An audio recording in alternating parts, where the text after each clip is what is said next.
Hello प्यारे बच्चों, क्या हालचाल। उम्मीद है आप लोग अच्छे होंगे। तो आज क्लास 12 केमिस्ट्री का लेक्चर नंबर 2 हम देने वाले हैं, जिसमें हमने चैप्टर नंबर 1 स्टार्ट किया था, जो कि क्या था, सॉल्यूशन। तो सॉल्यूशन चैप्टर का लेक्चर नंबर 2 में हम डिस्कस करेंगे राउल्ट का नियम। लेकिन इसके पहले हमने आपको कल वाले वीडियो लेक्चर में बोला था कि आपको मोल प्रभाज या मोल अंश के जो न्यूमेरिकल्स हैं वो कैसे लगाए जाते हैं, या कैसे क्वेश्चंस आपके बोर्ड एग्जाम में मोल प्रभाज या मोल अंश से पूछे जाते हैं, वो आपको जरूर कराया जाएगा, ताकि आपको ये पता चल जाए कि मोल प्रभाज या मोल अंश के क्वेश्चंस कैसे हल किए जाते हैं, उसमें फॉर्मूले कैसे अप्लाई किए जाते हैं। तो सबसे पहले यही देखेंगे मोल प्रभाज या मोल अंश का एक न्यूमेरिकल, जिससे आपको ये क्लियरिटी आ जाए कि कैसे मोल प्रभाज वाले फॉर्मूले को अप्लाई किया जाता है। बहुत आसान है, इसमें आपको कुछ नहीं करना पड़ता है। सबसे पहले आपको मोल निकालना पड़ेगा, जिसके लिए आपको चाहिए किसी भी दो मॉलिक्यूल या एक मॉलिक्यूल जो भी दिया होगा उसका भार और अणुभार। भार और अणुभार से आप निकाल लेंगे उस मॉलिक्यूल का मोल। जैसे ही मोल निकल जाएगा आप मोल प्रभाज बड़े आराम से निकाल सकते हैं। ठीक है, उसके पहले आपको बता दें, अगर आपने लेक्चर नंबर 1 नहीं देखा है तो जाके देख सकते हैं। प्लेलिस्ट हमने अलग से बना दिया है। ये नई प्लेलिस्ट है 2027 में जिन बच्चों का बोर्ड एग्जाम होने वाला है उनके लिए क्लास 12 की नई क्लासेस चल रही हैं। ठीक है, इसमें डिटेल में आपको सभी वीडियोस देखने को मिलेंगे। अभी तो मैंने केवल लेक्चर नंबर 1 कल अपलोड किया है, जिसमें 3 टॉपिक हमने आपको क्लियर कराया है। पहला है मोलरता, सेकंड है मोललता एंड थर्ड है मोल प्रभाज। तीनों टॉपिक आप देख लीजिए, फिर आप ये लेक्चर कवर कीजिएगा, तब जाके आपका ये चौथा टॉपिक आज का होगा, जो कि क्या है, राउल्ट का नियम। हम क्या कर रहे हैं, एक टॉपिक एक वीडियो में कवर कराएंगे। ज्यादा लंबी वीडियोस नहीं होंगी, मैक्सिमम 35 मिनट या 45 मिनट की वीडियोस होंगी, क्योंकि टॉपिक अगर आप चीजों को समझेंगे तो आपको ज्यादा बोरियत क्लासेस भी नहीं लगेंगी, ज्यादा लंबी आपकी क्लासेस भी नहीं होंगी। छोटे क्लास में ज्यादा कंटेंट आपको प्रोवाइड कर दिया जाएगा। ठीक है, यानी कि 30-35 मिनट में एक टॉपिक आपको कवर कराया जाएगा। अगले दिन नए लेक्चर में आपको नया टॉपिक कवर कराया जाएगा। एक ही लेक्चर में हम आपको 7-8 टॉपिक नहीं कराने वाले हैं, क्योंकि आप भी उससे बोर हो जाएंगे और क्लास भी क्या हो जाएगी, लंबी हो जाएगी। ठीक है, और अगर आप चैनल पर नए हैं तो चैनल को सब्सक्राइब कर लें, ताकि ऐसी इंफॉर्मेटिव और इंपॉर्टेंट वीडियोस आपके पास आती रहे। ज्यादा से ज्यादा वीडियो कर दो शेयर ऐसे बच्चों के पास जो इस बार क्लास 12 में आ रहे हैं। ठीक है, और वीडियो को लाइक जरूर कर दीजिएगा। अपने कमेंट्स या डाउट आप यहाँ पे, या हमारा इंस्टाग्राम आईडी भी है मेडिको स्पेन साक्षी मिश्रा के नाम से, वहां पे भी अपने डाउट पूछ सकते हैं। सबसे पहले देखते हैं कि मोल प्रभाज या मोल अंश से रिलेटेड क्वेश्चन कैसे पूछे जाते हैं। हमने कल आपको मोल प्रभाज का एक फॉर्मूला बताया था। क्या बताया था, हमने लिया था एक पात्र, एक बीकर लिया था, जिसमें हमने 2 मॉलिक्यूल लिए थे। पहला मॉलिक्यूल था ए एंड सेकेंड मॉलिक्यूल आपका क्या था, बी। ठीक है, अगर मान लो यहाँ पे क्वेश्चन जो हमने लिया है, इस क्वेश्चन के लिए मोल प्रभाज या मोल अंश का फॉर्मूला डिराइव करेंगे तो क्या फॉर्मूला बनेगा। नॉर्मली मोल प्रभाज का फॉर्मूला होता है एक्स ए। एक्स यहाँ पे क्या है, मोल प्रभाज को बताता है। अब ए इसलिए लिख रहे हैं, पहले निकालेंगे ए के लिए मोल प्रभाज, फिर निकालेंगे बी के लिए मोल प्रभाज। ठीक है, तो मान लीजिए ए के लिए मोल प्रभाज निकाल रहे हैं तो लेंगे क्या, ए के मोलों की संख्या बटे टोटल जितने घटक हैं। कितने घटक दिए गए हैं, ए और बी दिया गया है, तो ए और बी दोनों के मोलों का योग या मोलों की संख्या का योग, यानी करेंगे क्या, N A plus N B. N A N B का मतलब क्या है, एन ए का मतलब है ए के मोलों की संख्या, एन बी का मतलब है बी के मोलों की संख्या। यानी जिसका भी आपको मोल प्रभाज निकालना पड़ेगा, सबसे पहले आप उसी के मोलों की संख्या लेंगे, फिर पूरे विलयन में जितने भी घटक होंगे उनके मोलों का योग करेंगे, यानी उनके मोलों की संख्या का योग करेंगे। ये समझ में आया। इसी तरह से हम क्या करेंगे, इस सवाल को भी हल करेंगे। मान लीजिए हमने सवाल क्या लिया है, सवाल लिया है 72 ग्राम जल, यानी आपको जल का भार दे दिया गया है। अब आपको पहले हमने बताया कि मोल प्रभाज या मोल अंश निकालने के लिए आपको क्या करना पड़ेगा, मोल निकालना पड़ेगा। मोल का फॉर्मूला क्या होता है, भार बटे अणुभार। भार बटे अणुभार फॉर्मूला होता है। अब ये जो भार दिया गया है ये डिपेंड करता है कि आप किस मॉलिक्यूल का भार निकालना चाह रहे हैं। जैसे अगर आप वाटर के लिए यानी जल के लिए ये फॉर्मूला लगाएंगे मोल का, तो आप क्या करेंगे, निकालेंगे सबसे पहले H2O का मोल। ठीक है, यानी जल का मोल निकालेंगे तो जल का भार लेंगे और जल का अणुभार हमें निकालना पड़ेगा। जल का एटॉमिक मास जो है बड़े आराम से आप निकाल सकते हैं, और H2O का भी, सॉरी H2H5 C2H5OH यानी एथिल अल्कोहल का भी आप इसी तरह एटॉमिक मास एंड भार दोनों निकाल सकते हैं। सबसे पहले एक चीज याद रखिएगा, जब भी मोल अंश के क्वेश्चंस आएंगे इसमें आपको 2 मॉलिक्यूल या 3 मॉलिक्यूल जो भी दिया होगा इसका भार हमेशा दिया गया होगा। जैसे क्वेश्चन में क्या दिया गया है, 72 ग्राम जल, तो जल का भार आपको ऑलरेडी दिया गया है जो कि कितना है, 72 ग्राम है। वैसे ही सेकेंड मॉलिक्यूल आपको दिया गया है एथिल अल्कोहल यानी C2H5OH। अब ये जो C2H5OH है इसका भी आपको भार दिया गया है जो कि क्या है, 92 ग्राम दिया गया है। तो अब हम क्वेश्चन को सॉल्व करेंगे। ये चीजें थी आपको मोल प्रभाव, पहले हमने बेसिक फॉर्मूला बता दिया। अगर आपने कल का लेक्चर नहीं देखा है तो देख लीजिएगा, तब जाके आपको मोल प्रभाव समझ में आएगा। जब मोल प्रभाव समझ में ही नहीं आएगा तो कैसे आप उसके क्वेश्चंस लगाओगे, इसलिए पहले मोल प्रभाव वाला टॉपिक देख लीजिएगा। ठीक है, हमें दिया क्या है क्वेश्चन में, ये लिखते हैं। न्यूमेरिकल सॉल्व करने से पहले सबसे पहले देखते हैं कि आपको चीजें क्या क्या दी गई हैं। ठीक है, क्या क्या मॉलिक्यूल दिया गया है, क्या क्या आपको इसमें इंफॉर्मेशन दिया गया है वो लिखते हैं। सबसे पहले दिया गया है जल का भार, तो यहाँ पे लिख लेते हैं जल का भार जो कि कितना दिया गया है, 72 ग्राम। ठीक है, 72 ग्राम आपको दे दिया गया है वाटर यानी कि जल का भार। अब इसमें मान लो ये वाटर जो है ये आपका ए घटक है, क्योंकि फॉर्मूले में हमने क्या लिया था, XA XB लेके आपको फॉर्मूला बताया था, तो इसीलिए यहाँ पे मान लेते हैं जो जल है वो ए घटक का कार्य कर रहा है। तो जल का भार कितना हो गया, 72 ग्राम ऑलरेडी दिया गया है। अगर भार दिया गया है तो यहां से हम पहले जल का अणुभार निकाल लेते हैं। ठीक है, अणुभार इसलिए निकाल रहे हैं ताकि हम जल के मोल को निकाल सकें। ठीक है, इसी तरह हम एथिल अल्कोहल का भी भार दिया गया है, एथिल अल्कोहल का भी अणुभार निकालेंगे ताकि एथिल अल्कोहल के मोल को निकाला जा सके।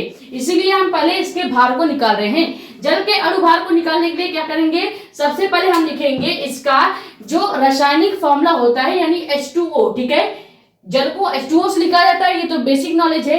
अब इसका अगर आप निकालेंगे अणुभार तो क्या हो जाएगा, हाइड्रोजन का 1 होता है, गुणा करेंगे 2 से, प्लस इसमें हम 16 को ऐड कर देंगे, क्योंकि ऑक्सीजन का 8 होता है और ऑक्सीजन कभी भी अकेले नहीं होता, O2 हमेशा गिना जाता है।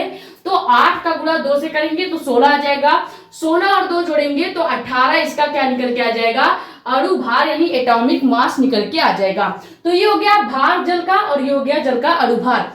जब जल का भार और अणुभार निकल जाएगा तो पहला हमारा काम होगा जल के मोल को निकालना। तो मोल का बेसिक फॉर्मूला क्या होता है, मोल का बेसिक फॉर्मूला हमने आपको बताया था भार बटे अणुभार। ठीक है, भार बटे अणुभार होता है। अब ये डिपेंड करता है कि आप किस मॉलिक्यूल का निकालना चाहते हैं। मान लीजिए हम निकाल रहे हैं, सबसे पहले जल का भार पता है और जल का अणुभार पता है, तो हम सबसे पहले निकाल लेते हैं जल का मोल। ठीक है, तो यहाँ पे निकालेंगे क्या, जल यानी H2O के मोल। H2O के जब मोल निकालेंगे तो यहाँ पे ऊपर हो जाएगा H2O का भार जो कि कितना दिया गया है, 72 बटे H2O का अणुभार कितना दिया गया है, 18।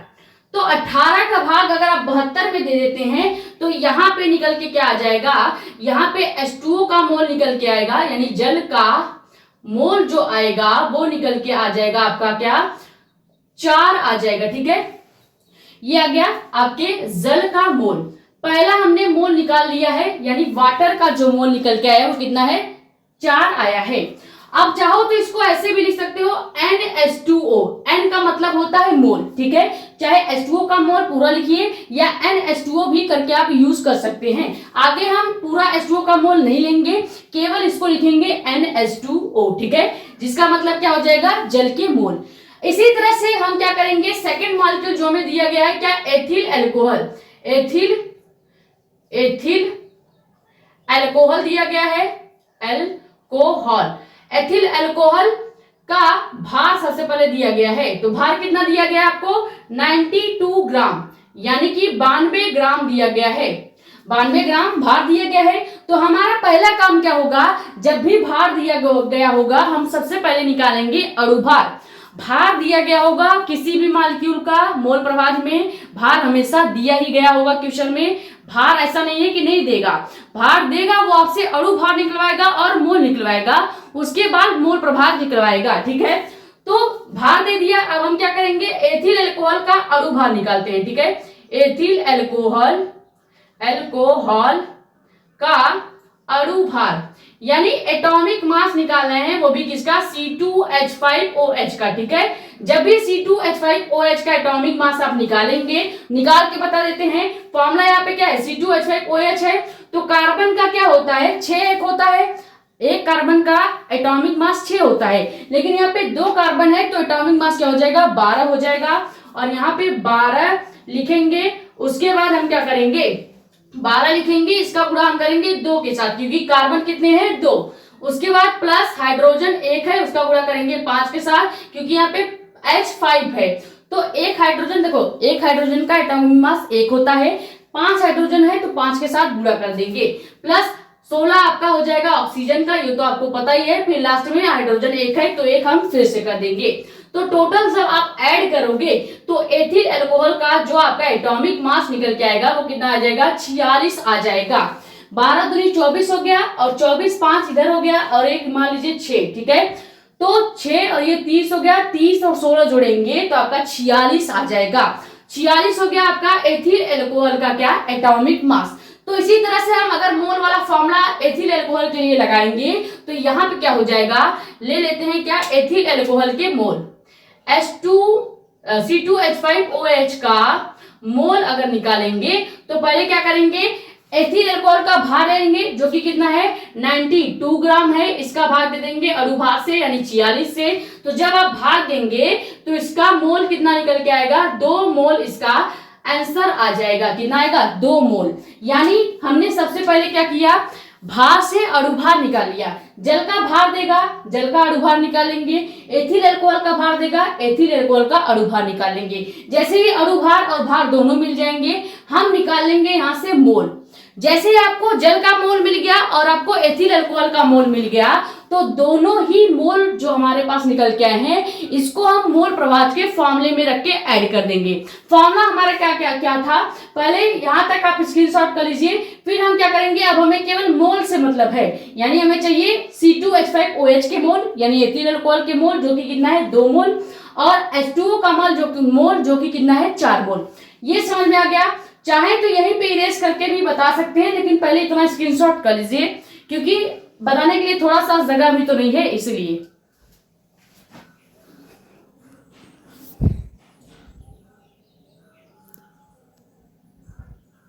तो हमारे पास C2H5OH यानी एथिल अल्कोहल के मोल कितने निकल के आ गए थे, 2 मोल, और H2O का मोल आया था 4। अब अगर हम मोल प्रभाज निकालें, क्या निकालें, मोल प्रभाज, जो कि मेन चीज हमें निकालना है। मोल प्रभाज निकालने के लिए 3 स्टेप फॉलो होगा। सबसे पहले आपको क्वेश्चन में भार दिया गया होगा, भार से आप निकालेंगे क्या, अणु भार। जिस भी मॉलिक्यूल का भार होगा पहले उसका आप अणु भार निकालेंगे। अणु भार और भार निकलने के बाद आप दोनों को क्या करेंगे, भाग देने के बाद इन दोनों को क्या कर देंगे, भाग दे देंगे, तो आपका क्या निकल के आ जाएगा, मोल निकल जाएगा। जैसे ही मोल निकलेगा, अब आप मोल प्रभाज का फॉर्मूला लगाएंगे, मोल प्रभाज का फॉर्मूला लगाएंगे। ये स्टेप आपको फॉलो करना है। पहला स्टेप है, भार दिया गया होगा, अणु भार निकालेंगे। जब अणु भार निकल जाएगा तो भार और अणु भार दोनों का भाग कर देंगे, उससे आपका मोल निकल जाएगा। ठीक है, जैसे ही मोल निकल जाएगा आप मोल प्रभाज के फॉर्मूले में इसको रख देंगे। अब मान लीजिए हम क्या कर रहे हैं, मोल प्रभाज का फॉर्मूला लगा रहे हैं सबसे पहले वाटर के लिए यानी कि जल के लिए। उसके बाद फिर हम मोल प्रभाज का फॉर्मूला लगाएंगे एथिल अल्कोहल यानी C2H5OH के लिए। तो सबसे पहले निकालते हैं क्या, जल के मोल, या आप इसको ऐसे भी लिख सकते हैं NH2O। ठीक है, हमने आपको बताया था क्या, जल का मोल प्रभाज निकालेंगे तो यहाँ पे मोल प्रभाज को कैसे लिखा जाता है, मोल प्रभाज को लिखा जाता है X से, जिसको हम काई पढ़ते हैं। तो ये हो गया मोल प्रभाज को दर्शाने की सिंबल। अब हम किसका मोल प्रभाज निकाल रहे हैं, सबसे पहले जल का। आप चाहो तो एक स्टेप यहाँ पे लिख भी सकते हो कि जल का मोल प्रभाज। ठीक है, जल का मोल प्रभाज निकाल रहे हैं तो लिखेंगे क्या, XH2O। ठीक है, XH2O लिखेंगे इज इक्वल टू, सबसे पहले जिस भी मॉलिक्यूल का मोल प्रभाज निकाला जाएगा उसका मोल लिया जाएगा। यानी H2O का मोल प्रभाज निकाल रहे हैं तो हम क्या लेंगे, NH2O यानी जल का मोल। एन यहाँ पे क्या है, मोलों की संख्या को बता रहा है, H2O जो कि आपका जल को बता रहा है, यानी NH2O का मतलब क्या है, जल के मोलों की संख्या। बटे में हम क्या करेंगे, टोटल मॉलिक्यूल कितने हैं, 2 मॉलिक्यूल है, पहला है जल, दूसरा है एथिल अल्कोहल। तो यहाँ पे हम पहले लेंगे जल के मोलों की संख्या प्लस इसमें हम कर देंगे क्या, C2H5OH के मोलों की संख्या। तो ये हो गया आपका जल के मोल प्रभाज का फॉर्मूला हमने बना दिया। इसी तरह से आप एथिल अल्कोहल के मोल प्रभाज का फॉर्मूला भी बना सकते हैं। बस क्या करना पड़ेगा, यहाँ पे XH2O की जगह आपको लिखना पड़ेगा XC2H5OH, यानी कि एथिल अल्कोहल का मोल प्रभाज। सबसे पहले एथिल अल्कोहल का मोल प्रभाज निकालेंगे, तो यहाँ पे क्या ले लेंगे, एथिल अल्कोहल की मोलों की संख्या बटे में हम लेंगे एथिल अल्कोहल की मोलों की संख्या प्लस जल के मोलों की संख्या। यानी कि सबसे पहले जिस भी मॉलिक्यूल का मोल प्रभाव निकाला जाएगा उसके मोलों की संख्या को लिया जाएगा टॉप पे।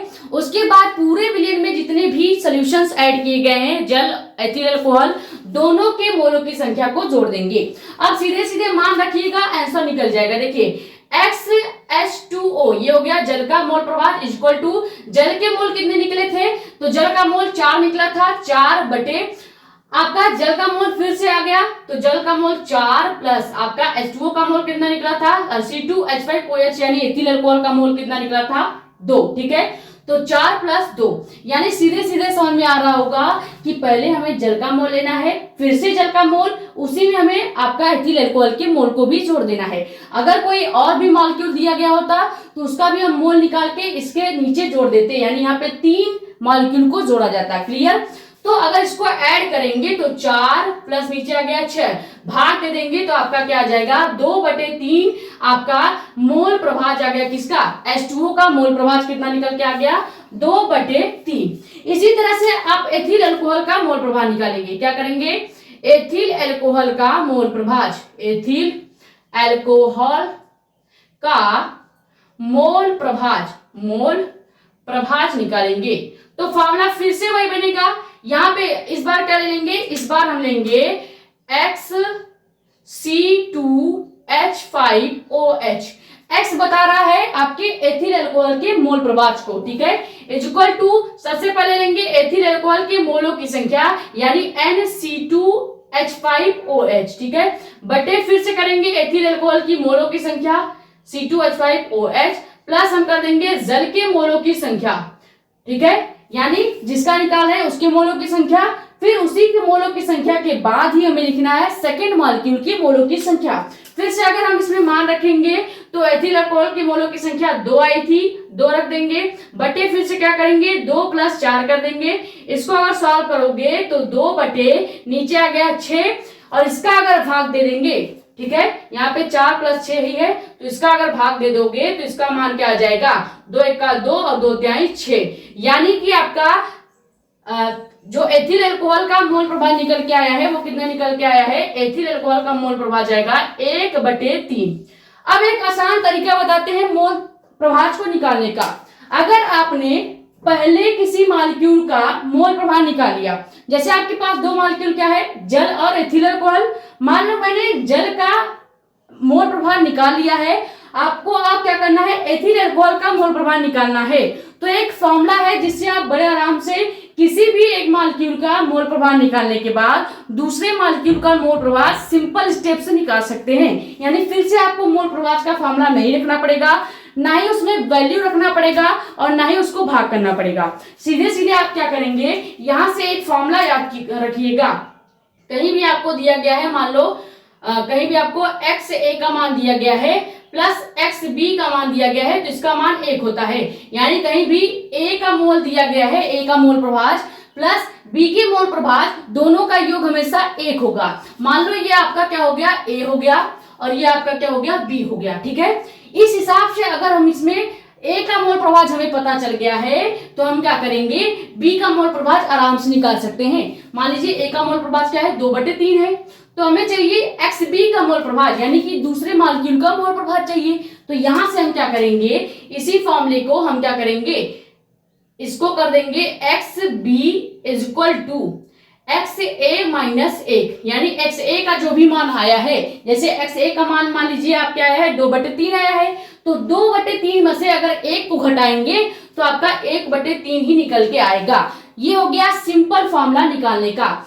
चाहो तो आप पहले स्क्रीनशॉट कर लीजिए पूरा प्रॉपर फॉर्मूले के साथ, फिर आपको ये छोटे वाले फॉर्मूले से हम निकाल के बताते हैं कि कैसे किसी एक मॉलिक्यूल का मोल प्रभार निकलने के बाद दूसरे मॉलिक्यूल का मोल प्रभार पूरे फॉर्मूले से निकालने की जरूरत नहीं है। आप खाली ये सिंपल सा फॉर्मूला लगा के भी दूसरे किसी भी मॉलिक्यूल का मोल प्रभार निकाल सकते हैं। ठीक है, पहले ये पूरा जो स्टेप वाइज हमने आपको बताया है, पहले इसका सॉल्यूशन का स्क्रीनशॉट कर लीजिए, फिर आपको एक शॉर्टकट भी बता देते हैं किसी एक मॉलिक्यूल का मोल प्रभार निकालने के बाद दूसरे का आप बड़े आराम से निकाल सकते हो।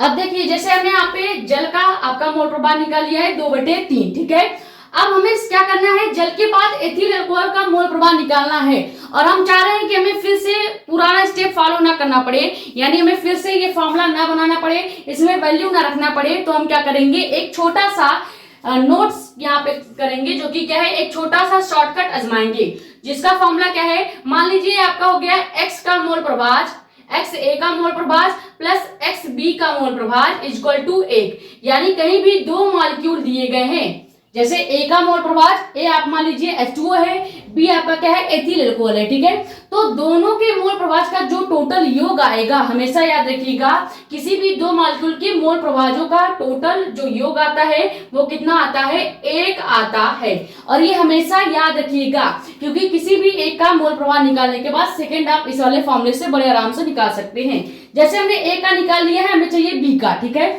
तो यहाँ पे इसी फॉर्मूले को कन्वर्ट करेंगे तो क्या हो जाएगा, एक्स बी इक्वल टू 1 में से हम क्या करेंगे, एक्स ए का मान घटा देंगे, यानी बी के मोल प्रभार को निकालना है तो हम क्या करेंगे, 1 में से, क्योंकि दोनों मोल प्रभाजों का टोटल योग 1 आता है, तो 1 में से हम जिसका भी मोल प्रभार निकालना होगा सबसे पहले उसको बराबर के इधर कर देंगे, जिसका मोल प्रभार ऑलरेडी निकाल लिया है उसके मोल प्रभार को 1 में से घटा देंगे। जैसे ए का मोल प्रभार हमने निकाल लिया है, जो कि कितना था, 2/3, तो 2/3 को अगर हम 1 से घटा दें तो क्या आ जाएगा, एक्स बी का जो मान निकल के आएगा वो आ जाएगा आपका, एक्स बी का मान आपका 1/3 आपका 3 आ जाएगा। और ये हो गया सिंपल तरीका किसी एक मॉलिक्यूल के मोल प्रभार अगर दिए गए हो तो दूसरा मॉलिक्यूल को निकालने का। वरना आप चाहते तो फिर से आप पूरा फॉर्मूला बनाते एथिल अल्कोहल का, जैसे हमने आपको पहले बता दिया, इसीलिए हमने आपको पहले पूरा स्टेप वाइज बताया, उसके बाद फिर एक शॉर्टकट मेथड बताया जो कि ये फॉर्मूला है। अगर यहीं पे आपको एक्सबी का मोल प्रभार दिया गया होता, आप इसी फॉर्मूले को एक्स ए के लिए भी कन्वर्ट कर सकते थे। जैसे इसी फॉर्मूले में मान लो आपको X A plus X B equal to 1 ये फॉर्मूला हो गया, इसमें आपको एक्स बी का मान दिया गया है, तो हम क्या करेंगे, एक्स ए को निकालना है, एक्स ए को बराबर के इधर लाएंगे, 1 में से हम एक्स बी को घटा देंगे। ठीक है, तो अगर 1 में से एक्स बी का मान 1/3 को आप क्या करेंगे, घटाएंगे या इसको जोड़ेंगे। ठीक है, उल्टा कर देंगे। जब भी हम यहाँ पे देखो, यहाँ पे जोड़ रहे थे, यहाँ पे जोड़ रहे थे, जब भी हमें उल्टा निकालना होगा मान तो यहाँ पे हम जोड़ देंगे, यानी यहाँ पे प्लस जो है वो प्लस ही रहेगा। यहाँ पे फॉर्मूले में हम क्या कर देंगे, एक्स ए माइनस एक्स बी कर देंगे इक्वल टू 1 कर देंगे, ये माइनस नीचे आके प्लस हो जाएगा, तो एक्स ए का मान निकल के आएगा क्या, 2/3। क्लियर, ये फॉर्मूला क्लियर हो या नहीं।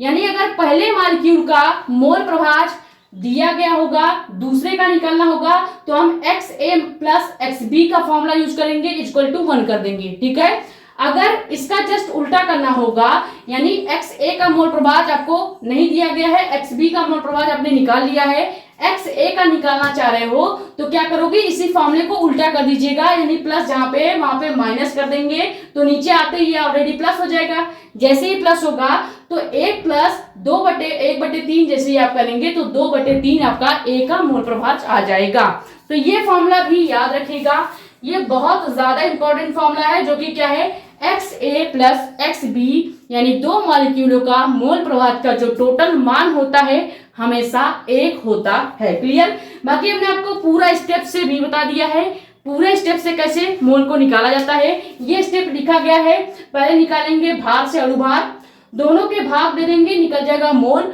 मोल निकलते ही मोल प्रभार के इस वाले फॉर्मूले को ऑलरेडी हम बना लेंगे। जिसका भी मोल निकालेंगे सबसे पहले उसके मोलों की संख्या, उसके बाद उसी के मोलों की संख्या के साथ साथ दूसरा जो भी मॉलिक्यूल दिया गया होगा, 2 3 जितने भी मॉलिक्यूल दिए गए होंगे उसके मोलों की संख्या को जोड़ देना है, फिर दोनों को भाग कर देंगे, आपका मोल प्रभाव निकल के आ जाएगा। ये हो गया लॉन्ग मेथड। और लॉन्ग मेथड के बाद आप चाहे तो ये शॉर्ट मेथड भी आजमा सकते हैं किसी दूसरे भी मॉलिक्यूल का मोल प्रभाव निकालने के लिए, लेकिन हम तो कहेंगे टोटल स्टेप वाइज फॉलो कीजिएगा ताकि आपको दिक्कत भी ना आए और आप एक बार में पूरा जो न्यूमेरिकल है वो सॉल्व कर लें। ठीक है, तो ये तरीका है मोल प्रभाव के फॉर्मूले को यूज करके किसी भी न्यूमेरिकल को लगाना।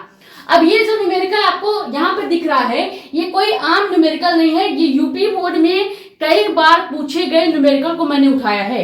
हो सकता है कि 2027 वाले बोर्ड एग्जाम में ये वाला न्यूमेरिकल देखने को मिल जाए, हो सकता है, मैंने कंफर्म नहीं बोला कि यही आएगा, हो सकता है कि थोड़े से अंक परिवर्तित करके ऐसे क्वेश्चंस बोर्ड एग्जाम में आ जाए। ज्यादातर तो एथिल अल्कोहल और जल से रिलेटेड ही मोल प्रभाव का क्वेश्चन आता है, लेकिन अगर थोड़ा बहुत चेंज भी करेंगे तो इसका वैल्यू बदल सकते हैं, लेकिन कॉन्सेप्ट किसी का पिता भी नहीं बदल सकता। ठीक है, तो आपका कॉन्सेप्ट जो है वो क्लियर होना चाहिए, चाहे अंक बदले, सवाल बदले या थोड़ा बहुत कुछ भी मॉलिक्यूल बदल दे, लेकिन आपका जो फॉर्मूला है वो आपको तैयार होना चाहिए। ये हो गया फॉर्मूला कैसे आपको लगाया जाता है या कैसे इसका फॉर्मूला यूज किया जाता है मोल प्रभाव का, ये हमने आपको डिटेल में समझा दिया। अब समझेंगे आज के लेक्चर का टॉपिक जो हमें स्टार्ट करना है, जो कि क्या है, राउल्ट का नियम। ये स्क्रीनशॉट कर लीजिए न्यूमेरिकल का। ऐसे कई सारे न्यूमेरिकल आपको बुक में देखने को मिलेंगे, एनसीईआरटी में भी, या फिर आपके पास जो भी बुक होगा किसी भी कह सकते हैं प्रकाशन का बुक अगर आपके पास है तो वहां भी इस टाइप के न्यूमेरिकल देखने को मिलेंगे।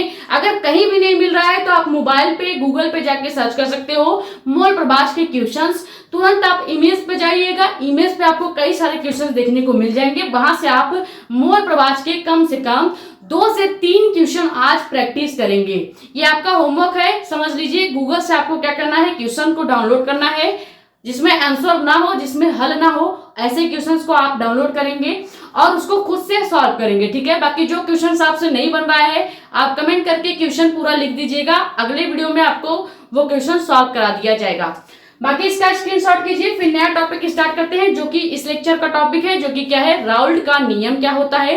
डिटेल में इसको भी समझेंगे, उसके बाद फिर अगला लेक्चर कल वाले वीडियो में देखेंगे।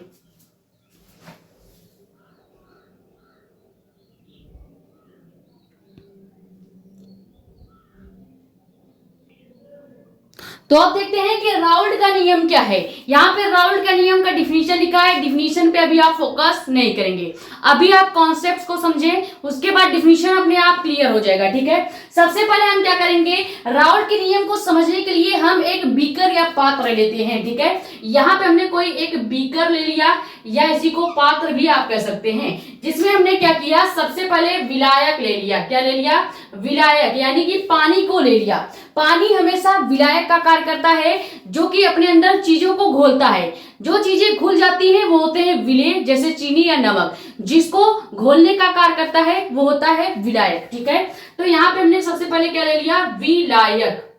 ठीक है, विलायक ले लिया।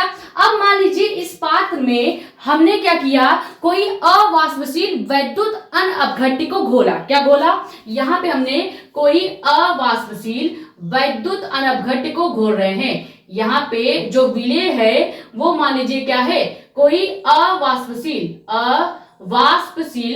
वैद्युत अनअपघट्य, वैद्युत अनअपघट्य को घोला जा रहा है। अब वैद्युत अनअपघट्य क्या होता है और वैद्युत अपघट्य क्या होता है, पहले ये समझते हैं। जब आपको समझ में आ जाएगा वैद्युत अनअपघट्य पदार्थ क्या होता है और वैद्युत अपघट्य पदार्थ क्या होता है, तो बड़े आसानी से आपको राउल्ट का नियम समझ में आ जाएगा। देखते हैं वैद्युत अनअपघट्य क्या होता है।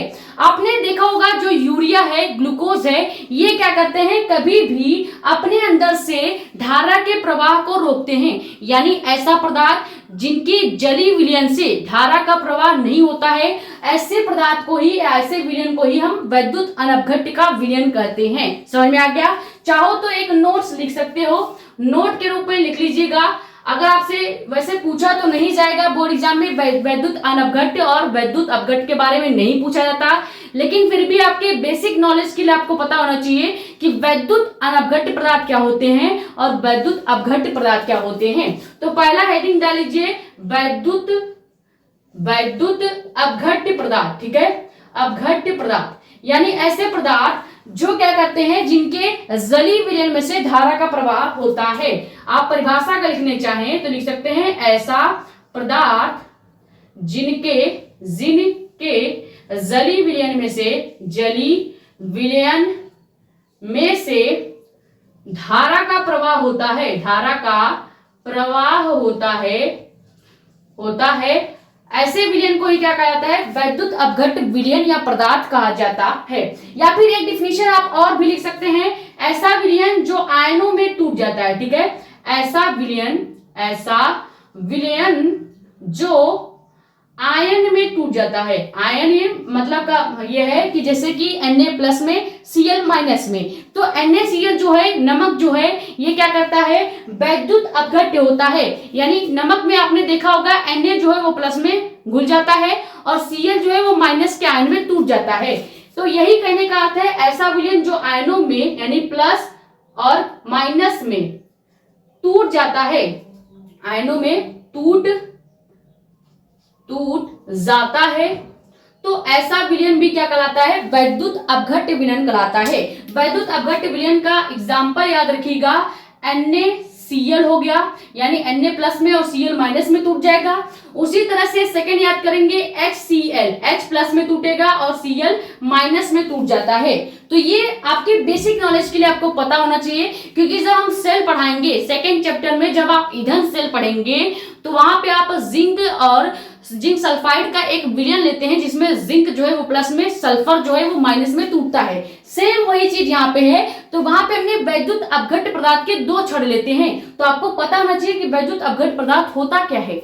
लेकिन हमने यहाँ पे तो लिया है वैद्युत अनअपघट्ट पदार्थ। तो वैद्युत अपघट्ट पदार्थ समझाने के बाद यहाँ पे हम आपको समझा देते हैं कि वैद्युत अनअपघट्ट पदार्थ क्या होता है। ठीक है, वैद्युत अपघट्ट पदार्थ समझ में आया? कुछ नहीं है, ऐसा पदार्थ जिनके जली विलयन में से धारा का प्रवाह हो रहा है। जब भी आप किसी पदार्थ में से धारा को भेजेंगे और अगर उसके विलयन से धारा गुजर जाएगी तो उनका जो पदार्थ है वो 2 मॉलिक्यूल में टूट जाएगा। जैसे NaCl में से मान लीजिए हमने क्या लिया, NaCl ले लिया, इसमें हमने क्या किया, करंट का फ्लो कराया, यानी धारा को भेजा, तो ये Na किस में टूट गया, Na+ में टूट गया और Cl- में टूट गया। तो ये जो विलयन है वो क्या है, वैद्युत अपघट्ट विलयन है। वहीं पे अगर हमने क्या लिया, यूरिया ले लिया, यानी NH2CONH2 का फॉर्मूला ले लिया, जिसको हम क्या कहते हैं, यूरिया कहते हैं। अगर मान लो मैंने यूरिया ले लिया, अब यूरिया पे हम क्या कर रहे हैं, करंट का फ्लो कर रहे हैं, यानी धारा को फ्लो करा रहे हैं, तो ये यूरिया कभी भी प्लस व माइनस आयन में नहीं टूटता, प्लस और माइनस आयन में नहीं टूटता है। इसका मतलब क्या है कि यूरिया जो हो गया ग्लूकोज यानी C2H5 या H12 C2H12O6 जो है ग्लूकोज जो है, ये भी कभी भी आयनों में नहीं टूटता है। तो अगर डिफिनीशन लिखना चाहे वैद्युत अनअपघट्ट पदार्थों का, तो एक हेडिंग और डाल लीजिएगा यहाँ पे, जो कि क्या है, वैद्युत अनअपघट्ट पदार्थ। ठीक है, वैद्युत अनअपघट्ट पदार्थ। अब इतना डिटेल में कोई आपको लिखाएगा नहीं, सब बस मुंह से बोल के चले जाते हैं कि वैद्युत अपघट्ट पदार्थ ये होता है, अनअपघट्ट पदार्थ ये होता है, लेकिन हमने सोचा लिखा देंगे तो आपको चीजें याद रहेंगी। ठीक है, बाकी आपकी मर्जी है, आप चाहो नोट कर सकते हो, और मैं तो कहूंगी नोट कर ही लीजिएगा। कहीं भी आपको वैद्युत अपघट्ट पदार्थ आएगा तो आपको चीजें क्लियर होंगी कि वैद्युत अपघट्ट पदार्थ का मतलब क्या है और अनअपघट्ट पदार्थ का मतलब क्या है। परिभाषा सेम होगा, लिखेंगे क्या, ऐसा पदार्थ जिनके जली विलयन में धारा का प्रवाह नहीं होगा, धारा का प्रवाह नहीं होता है। ठीक है, नहीं होता है, तो ऐसा विलयन क्या कहलाता है, वैद्युत अनअपघट्ट विलयन कहलाता है। या चाहो ये परिभाषा भी लिख सकते हो कि ऐसा विलयन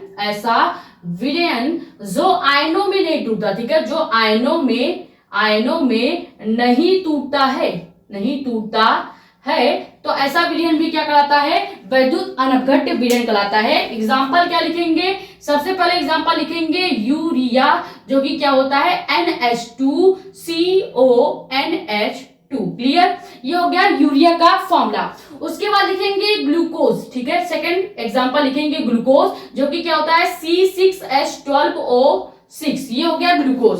यहाँ पे NaCl जो है ये होता है नमक, और HCl आपका हाइड्रोक्लोरिक अम्ल होता है। पता आपको होगा लेकिन फिर भी लिख देते हैं, ठीक है, हाइड्रोक्लोरिक अम्ल। क्लियर? HCl हो गया हाइड्रोक्लोरिक अम्ल, NaCl हो गया जल। इधर आपका NH2CO NH2 जो है ये हो गया यूरिया, और C6H12O6 जो है ये हो गया ग्लूकोज। तो पहले हमने ये समझ लिया कि आखिर वैद्युत अपघट्य पदार्थ क्या है और वैद्युत अनपघट्य पदार्थ क्या है, समझ में आ गया। तो हमने क्या लिया था, सबसे पहले एक विलयन, ये तो हो गया टॉपिक से हट की चीजें। अब आते हैं टॉपिक पे, ठीक है। हमने सबसे पहले एक पात्र लिया जिसमें हमने लिया पानी। पानी क्या होता है, विलायक का कार्य करता है, जो कि अपने अंदर चीनी या नमक को घोलने का काम करता है। अब मान लो यहाँ पे हमने चीनी नमक की जगह वैद्युत अनपघट्य लिया है। वैद्युत अनपघट्य का मतलब क्या है कि हमने यूरिया और ग्लूकोज लिया है, जो कि आयंस में नहीं टूटते, यानी ये माइनस और प्लस चार्ज में नहीं टूटेगा, चाहे आप कितना भी धारा इसके अंदर प्रोवाइड कर ले। तो हमने मान लीजिए कि यूरिया और ग्लूकोज यहाँ पे लिया है विलेय के रूप में।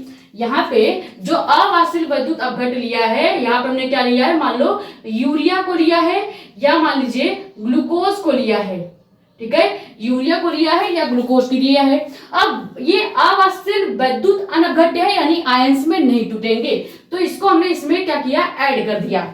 जैसे इसको यहाँ पे ऐड करेंगे तो इस विलायक का पहले से कोई शुद्ध वाष्प दाब का अपेक्षिक अवनमन होगा, ठीक है, यानी कि कोई भी जो विलयन होगा उसका एक अपना वाष्प दाब का अपेक्षिक अवनमन होता है, जो कि शुद्ध माना जाता है। जब तक हम इसमें कोई विलेय पदार्थ को नहीं घोलते हैं तब तक इसका वाष्प दाब का जो अपेक्षिक अवनमन है वो हमेशा प्योर होगा, शुद्ध होगा। लेकिन जैसे ही हम इसमें कोई अवाष्पशील वैद्युत अपघट्य यूरिया या ग्लूकोज मिला देंगे तो इसका जो वाष्प दाब का अपेक्षिक अवनमन होगा, इस विलयन का जो वाष्प दाब का अपेक्षिक अवनमन होगा, क्या होगा, वाष्प दाब का आपेक्षिक अवनमन। आपेक्षिक अवनमन, अवनमन के मतलब होता है कमी।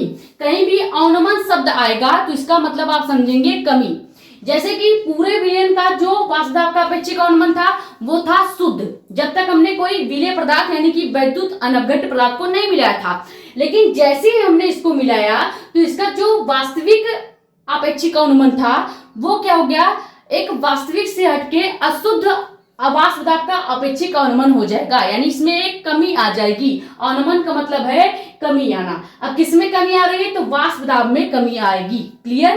तो इसका जो विलयन का या जो टोटल विलयन है, विलयन का मतलब क्या है, यूरिया का मिश्रण और आपके जल का मिश्रण, टोटल मिश्रण जो है, जैसे आप क्या करते हैं, पानी और चीनी को मिक्स करते हैं तो जो शरबत बनता है वो होता है विलयन।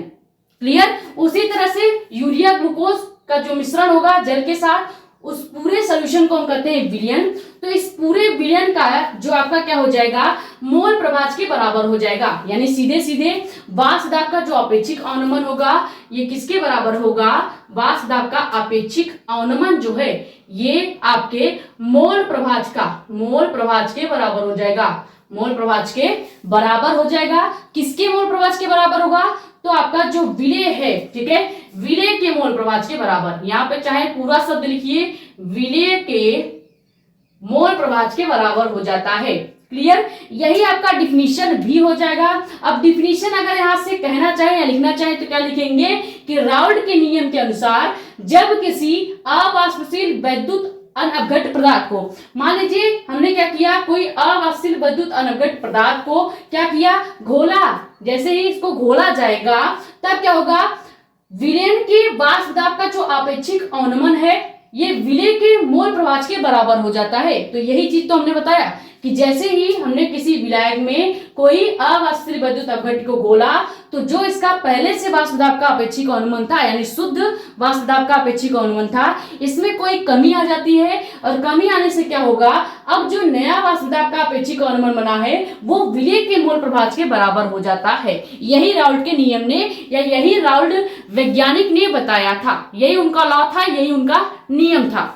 अब इस नियम के अनुसार अगर हम फॉर्मूले को लिखेंगे तो क्या लिखेंगे, पहले आप ये स्क्रीनशॉट कर लीजिए कि राउल्ट के नियम का डायग्राम क्या है, राउल्ट का परिभाषा क्या है, यानी इन्होंने नियम क्या दिया था उसको स्क्रीनशॉट कर लीजिए। वैद्युत अपघट्य पदार्थ क्या है इसको स्क्रीनशॉट कर लीजिए, और वैद्युत अनपघट्य पदार्थ क्या है इसको भी स्क्रीनशॉट कर लीजिए। फिर हम देंगे राउल्ट के नियम का जो फॉर्मूला है वो, ठीक है, क्योंकि मेन तो आपका राउल्ट के नियम का फॉर्मूला ही है जिससे कई सारे न्यूमेरिकल पूछे जाते हैं। और याद रखिए जो राउल्ट का नियम यहाँ पे पढ़ाया जा रहा है ये पूरा टॉपिक बोर्ड एग्जाम में 3 नंबर का डायरेक्ट पूछा जाता है, तो हल्के में इस टॉपिक को नहीं लेना है। जितने भी नियम पढ़ाए जाएंगे, हेनरी का नियम, राउल्ट का नियम, कोलराउस का नियम, ये सब आपके लिए इंपॉर्टेंट है, 3 नंबर में डायरेक्ट पूछे जाते हैं। ठीक है, तो 3 नंबर के लिए ये टॉपिक बहुत ज्यादा इंपॉर्टेंट है, बोर्ड एग्जाम में पूछा जाएगा। अभी बता दे रहे हैं, बाद में ये मत कहिएगा कि हमको नहीं बताया गया था। पहले स्क्रीनशॉट कर लीजिए। ये कुछ बेसिक नॉलेज है जो आपके बोर्ड्स में तो नहीं आएंगे, लेकिन फिर भी आपके जानकारी में ये चीजें होनी चाहिए।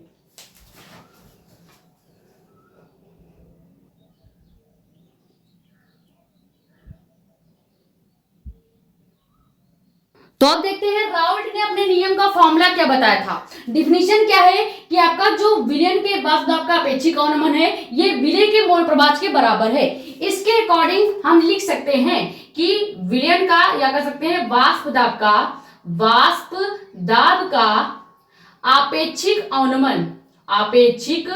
अवनमन जो है ये किसके बराबर है, तो ये आपके विलय के मोल प्रभाज या सीधे सीधे लिख दीजिए केवल मोल प्रभाज के बराबर होता है।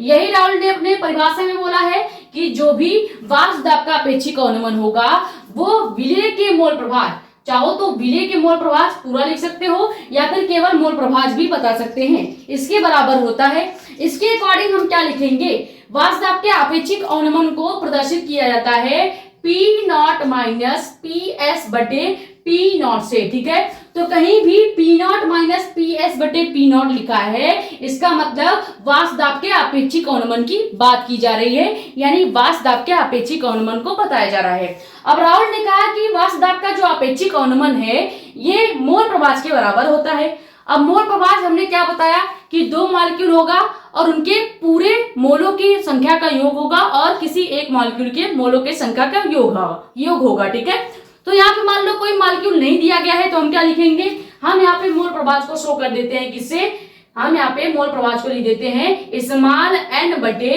Small n plus capital N से। ठीक है, तो ये आपका क्या हो जाएगा, ये मोल प्रभाज को बता रहा है।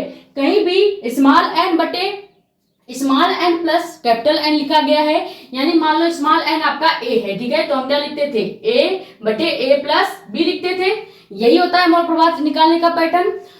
तो उसी तरह से यहाँ पे मान लेते हैं n और n के बटे small n plus capital N।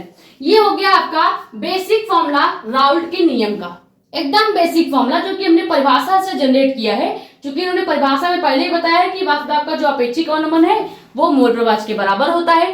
तो इसी के अकॉर्डिंग हमने क्या किया, वाष्प दाब के अपेक्षिक अवनमन को एक सिंबल से डिनोट कर देंगे जो कि क्या है, P0 माइनस PS अपान P0 या P0 भी आप इसे कह सकते हैं, वो आपके ऊपर डिपेंड करता है कि आपको क्या सरल पड़ता है। ठीक है, इज इक्वल टू लिख देंगे मोल प्रभाज जो कि क्या है n बटे n प्लस कैपिटल N। ये हमने माना है, हमेशा मोल प्रभाज यही नहीं होता है, वो कन्वर्ट भी होता रहता है, लेकिन यहाँ के लिए हम फिलहाल फॉर्मूला निकाल रहे हैं तो यही मानेंगे। क्लियर। अब ये हो गया नॉर्मल चीजें। यहाँ पे अगर आप जानना चाहो तो ये लिख सकते हो कि यहाँ पे या कहेंगे जहां जो स्मॉल n है ये क्या है, ये स्मॉल जो n है ये है विलय के मोलों की संख्या। हमेशा जो चीजें स्मॉल में होंगी इसका मतलब है विलय की बात की जा रही है, यानी कि चीनी नमक की बात की जा रही है। ठीक है, तो यहाँ पे स्मॉल n है यानी विलय के मोलों की संख्या, विलय के मोलों की संख्या की बात हो रही है। अब फिर से आपको कहा गया क्या, कैपिटल N। कैपिटल N कहीं भी दिखेगा, कैपिटल N हो गया, कैपिटल W हो गया, कैपिटल M हो गया, इसका मतलब विलायक की बात की जा रही है। अगर कैपिटल W दिखेगा तो विलायक का भार होगा, कैपिटल M दिखेगा विलायक का अणुभार होगा, कैपिटल N दिखेगा विलायक के मोल होंगे। क्लियर, ये चीजें क्लियर होगी नहीं, तो यहाँ पे लिखेंगे क्या, विलायक के मोलों की संख्या। अब एक बार लिख रहे हैं, बार बार नहीं लिखेंगे और ना ही बताएंगे कि यहाँ पे स्मॉल n क्या है, कैपिटल N क्या है, इसलिए एक ही बार में लिख दिया। लेकिन हमें ये फॉर्मूला नहीं चाहिए, ये तो गया बेसिक फॉर्मूला जो कि फॉर्मूले से निकाला है हमने, जो कि परिभाषा यानी डिफिनीशन से निकाला है। हमें चाहिए तनु विलयन के लिए राउल्ट के नियम का फॉर्मूला, क्योंकि ज्यादातर जो बोर्ड एग्जाम्स में न्यूमेरिकल आते हैं राउल्ट के नियम से रिलेटेड, वो आते हैं क्या, तनु विलयन के लिए राउल्ट के नियम का फॉर्मूला बताइए, ऐसे क्वेश्चन पूछा जाएगा। या फिर पूछा जाएगा राउल्ट का नियम क्या होता है, या आपसे ये पूछा जा सकता है कोई एक न्यूमेरिकल दे देंगे तनु विलयन का न्यूमेरिकल, क्योंकि हमेशा राउल्ट का नियम जो है ये तनु विलयनों के लिए ही लागू होता है, कभी भी सांद्र विलयन के लिए नहीं लागू होगा। अब आपको पहले ये पता होना चाहिए कि तनु विलयन क्या होता है या सांद्र विलयन क्या होता है। क्लास 8 में आपने पढ़ रखा होगा तनु विलयन एंड सांद्र विलयन। तनु विलयन का मतलब यह है जिसमें विलय यानी कि चीनी नमक की जो मात्रा है वो एकदम 0 के बराबर होगा, यानी कि पानी की जो मात्रा है, पानी का जो कह सकते हैं क्वांटिटी है वो बहुत ज्यादा होना चाहिए, और नमक और चीनी की जो मात्रा है यानी विलय जो होगा वो बहुत कम होगा। एक शब्द लिख लीजिए तनु विलयन और सांद्र विलयन के लिए। हालांकि आपको पता तो होना ही चाहिए, लेकिन अगर आपने अच्छे से नहीं पढ़ा है तो शायद भूल गए होंगे। यहाँ पे लिख देते हैं तनु विलयन का मतलब है जिसमें विलय पदार्थ की मात्रा कम हो और विलायक की मात्रा अधिक हो। ठीक है, अधिक हो। केवल 2 पॉइंट याद रखिएगा, जिसमें विलय पदार्थ यानी चीनी या नमक की मात्रा कम है, विलायक की मात्रा अधिक है यानी पानी की मात्रा अधिक है, तो ऐसे विलयन को कहेंगे तनु विलयन।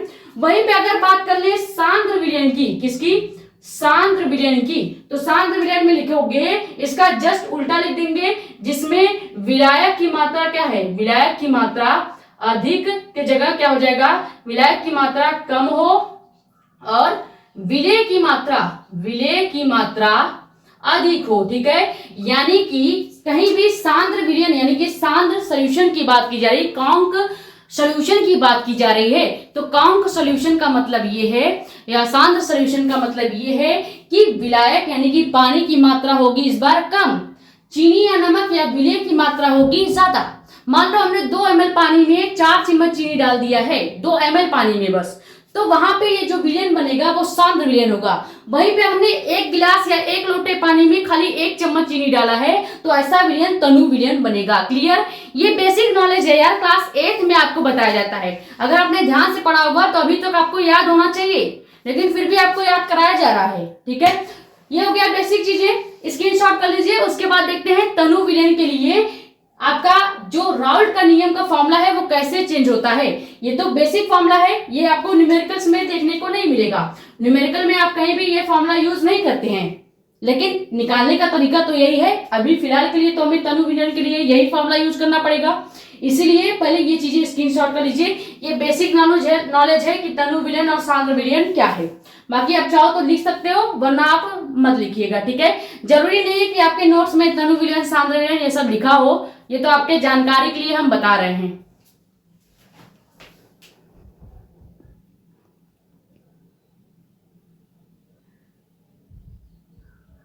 अब इसी फॉर्मूले को हम लेते हैं तनु विलयन के लिए, तो यहाँ पे हम क्या लिखेंगे, यहां से स्टार्ट करते हैं तनु विलयन का पार्ट। ठीक है, लिखेंगे तनु विलयन के लिए, तनु विलयन के लिए हमने अभी आपको बताया जिसमें विलय की मात्रा नगण्य होती है, यानी जो स्मॉल एन होगा वो लगभग 0 के बराबर होगा।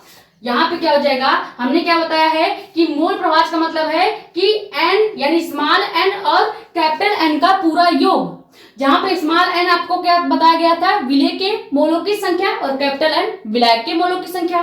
तो यहाँ पे तनु विलयन के लिए क्या हो जाएगा, जो small N plus capital N है, ये small N plus capital N है, इसमें ये किसके बराबर हो जाएगा, कैपिटल एन के बराबर हो जाएगा। क्यों होगा, क्योंकि तनु विलयन लिया गया है, और तनु विलयन में जो विलय होता है, जो विलय यानी कि स्मॉल एन है, ये लगभग 0 के बराबर होगा, यानी कि नगण्य होगा। क्या होगा, नगण्य होता है। क्लियर, इसीलिए हमने क्या किया, जब हम इस स्मॉल एन को 0 मान लेंगे तो क्या बच गया, केवल एन बच गया, यानी विलायक के मोलों की संख्या बच गई। तो यहाँ पे जहां पे आपको प्लस, यहाँ पे एन प्लस कैपिटल एन दिख रहा है, इसके जगह हम क्या ले लेंगे, केवल एन को ले लेंगे। अब इसी फॉर्मूले में ये वाला जो पार्ट है यहाँ पे ऐड करेंगे, तो ये फॉर्मूला कैसे चेंज हो जाएगा, ये फॉर्मूला पूरा ये अपेक्षिक अवनमन वाला तो वैसे ही रहेगा, यानी P0 माइनस PS बटे P0 ये ऐसे ही रहेगा। लेकिन यहाँ पे एक चीज बदल जाएगा, जो कि क्या बदलेगा, जहां जहां स्मॉल एन दिख रहा है वहां वहां हम कैपिटल एन लिखेंगे। क्यों लिखेंगे, क्योंकि विलय हमने मान लिया है 0 है। अब विलय 0 इसलिए हुआ है क्योंकि हमने विलयन लिया है कैसा, तनु विलयन लिया है। क्लियर, सांद्र विलयन के लिए राउल्ट के नियम लगता ही नहीं है, तो इसलिए हम हमेशा तनु विलयन को लेते हैं। क्लियर हो गया।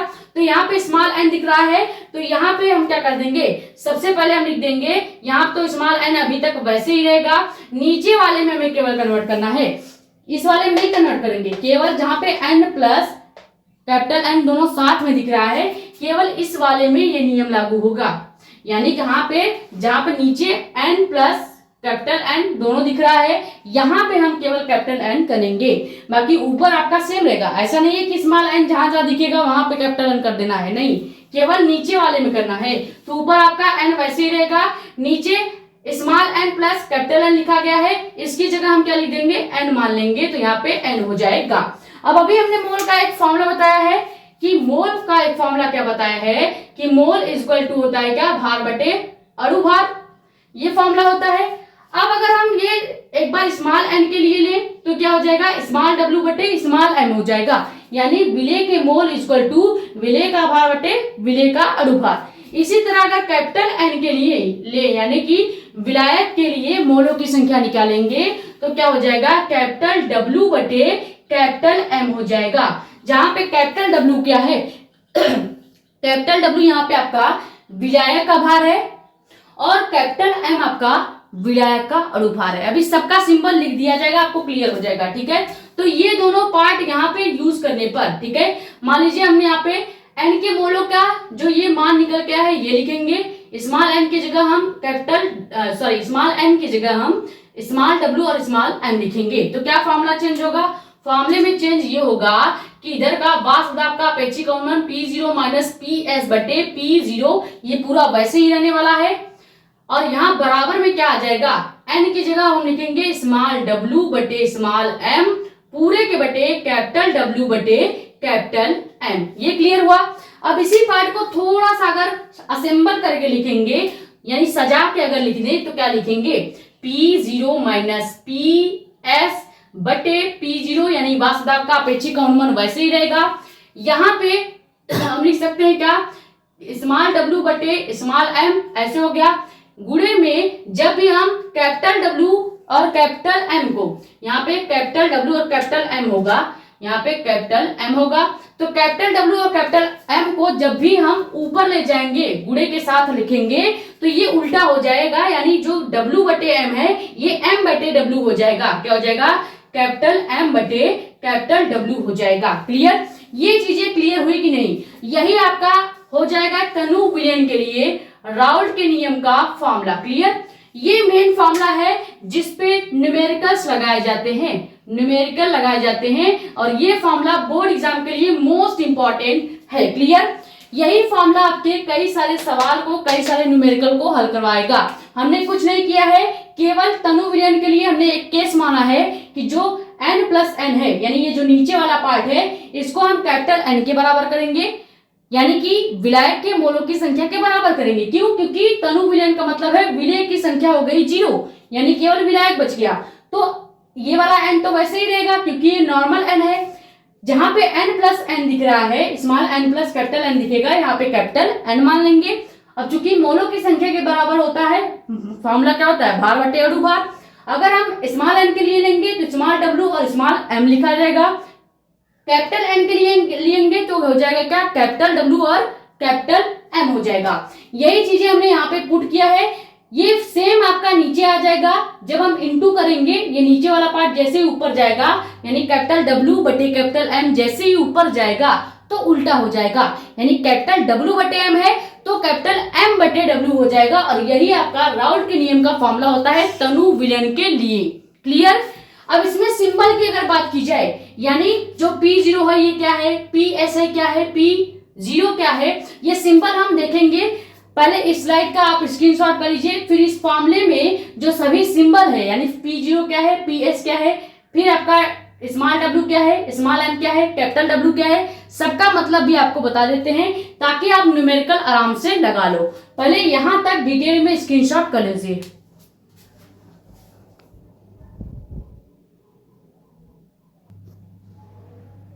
तो अब देखो फॉर्मूला हमारा क्या आया था, P0 माइनस PS बटे P0 स्मॉल w बटे small m into capital M अपान कैपिटल W, ठीक है। अब यहाँ पे P0 क्या है, शुद्ध विलायक का वाष्प दाब। कहीं भी P0 लिखा हुआ दिखेगा इसका मतलब शुद्ध विलायक के वाष्प दाब की बात हो रही है, ठीक है। PS का मतलब क्या है, विलयन का वाष्प दाब। स्मॉल w का मतलब होगा विलेय का भार, स्मॉल m का मतलब होगा विलेय का अणुभार और कैपिटल W का मतलब होगा विलायक का भार, कैपिटल M का मतलब होगा विलायक का अणुभार। तो ये हो गया प्रॉपर राउल्ट का नियम, उसका फॉर्मूला और उसके जितने भी सिंबल होते हैं राउल्ट के नियम के वो, ठीक है। ये फॉर्मूला बहुत ज्यादा इंपॉर्टेंट है, फिर से एक बार स्टार बना दे रहे हैं। अब आपसे ये भी पूछा जाता है कि राउल्ट का नियम क्या होता है या राउल्ट के नियम किसे कहते हैं, इसके साथ साथ राउल्ट के नियम की सीमाएं क्या होती हैं, यानी राउल्ट का नियम किस किस पर लागू होता है ये आपको बताना है, ठीक है। तो 4 पॉइंट यहाँ पे लिखना है। राउल्ट के नियम की सीमाएं आप अगली हेडिंग डालेंगे, उसमें पहला पॉइंट लिखेंगे कि यह जो है वैद्युत अपघट्य पदार्थों के लिए ही लागू होता है, वैद्युत अपघट्य पदार्थों के लिए, ठीक है। यानी NaCl हो गया, ये सब हो गया, इसके लिए ही क्या होगा, लागू होगा। उसके बाद सेकंड पॉइंट है कि इसमें ताप हमेशा क्या होना चाहिए, स्थिर होना चाहिए, यानी जो टेम्परेचर है वो हमेशा एक नियत वे में होना चाहिए, स्थिर होना चाहिए। सेकंड पॉइंट है कि यह अवाष्पशील विलेय पदार्थों के लिए ही लागू होता है, या अवाष्पशील विलयन के लिए ही क्या होता है, लागू होता है। फोर्थ पॉइंट क्या है कि राउल्ट का जो नियम है वो तनु विलयन पर ही हमेशा लागू होगा, यानी जिसमें विलेय की मात्रा क्या होगी, 0 होगी और विलायक की मात्रा क्या होगी, अधिक होगी। क्लियर। तो ये हो गया राउल्ट का नियम क्या है, राउल्ट के नियम की सीमाएं क्या होती हैं। क्लियर। तो आई होप जो ये वीडियो है आपके लिए हेल्पफुल रही होगी। इसमें हमने डिटेल में पहले देखा मोल प्रभाव या मोल अंश के न्यूमेरिकल कैसे हल होते हैं, जो कि मैंने कहा था आपको सेकंड वीडियो लेक्चर में बताया जाएगा। तो सेकंड वीडियो लेक्चर में हमने आपको पहले मोल प्रभाव या मोल अंश के न्यूमेरिकल करा दिए, उसके बाद डिटेल में हम चीजों को समझा रहे हैं, इसलिए वीडियो थोड़ी सी लंबी हो जा रही है। बाकी अगर चाहें तो ये सब 5-5, 10-10 मिनट के टॉपिक हैं। अगर मुझे खुद पढ़ना होगा तो 5-10 मिनट का टॉपिक है, लेकिन आपको डिटेल में चीजों को बताना है, सारी बेसिक से बेसिक जानकारी भी देनी है, इसीलिए थोड़ा सा टाइम लगेगा। अगर पेशेंस के साथ और पूरा डेडिकेशन के साथ अगर आप क्लास को देखेंगे तो किसी भी क्लास में आपका एक भी डाउट नहीं रहेगा। बाकी अगर कोई डाउट आपका रह भी जाता है तो आप यूट्यूब पे भी पूछ सकते हो, या हमारा इंस्टाग्राम आईडी भी है मेडिकल स्पेलिंग साक्षी मिश्रा के नाम से, वहां पे भी अपने कमेंट्स या डाउट पूछ सकते हैं। केमिस्ट्री की कोई भी वीडियो अगर आपको देखनी होगी, हालांकि अभी पहला लेक्चर ही अपलोड हुआ है, तो आप प्लेलिस्ट में जाके देख सकते हैं। प्लेलिस्ट का नाम है क्लास 12 केमिस्ट्री 2027 के नाम से। ये नए बच्चों के लिए प्लेलिस्ट बनाई गई है, जो बच्चे इस साल क्लास 12 में आ रहे हैं, जिनका बोर्ड एग्जाम 2027 में होने वाला है, ठीक है। नए हो तो चैनल को सब्सक्राइब कर लीजिएगा, वीडियो को लाइक कर दें एंड ज्यादा से ज्यादा वीडियो को कर दें शेयर। इसको स्क्रीनशॉट कर लीजिए। मिलते हैं लेक्चर नंबर 3 में, तब तक के लिए थैंक यू सो मच।